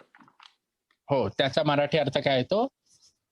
शिजवून झाल्यानंतर उन्हून प्रत्यय लावतो. शिजवून करून उन्हून हे प्रत्यय या ठिकाणी लावत असतो. त्यानंतर तुम प्रत्यय केव्हा लावतो आपण? निमित्तार्थक रूप वापरताना. कोणतं रूप वापरताना? निमित्तार्थक अव्यय रूप वापरताना. तर त्या ठिकाणी आपण साठी या मराठी शब्दाचा अर्थ वापर करत असतो. त्यानंतर व्हिडिओ दिसत नाही सर.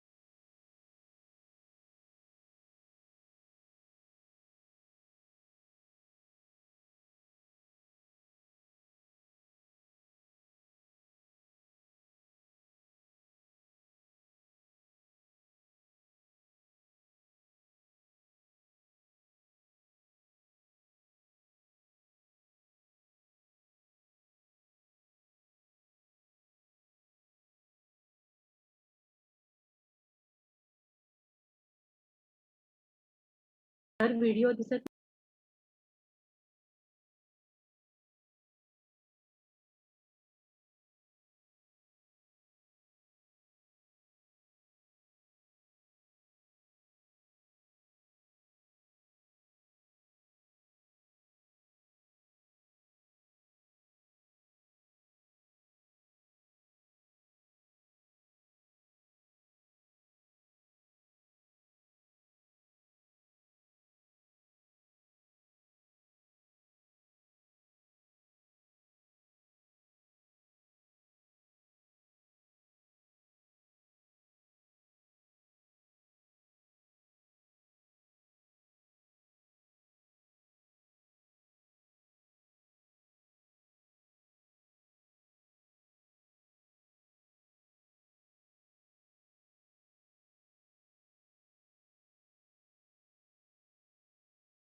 सर विकास सर डिस्कनेक्ट झालेत सर.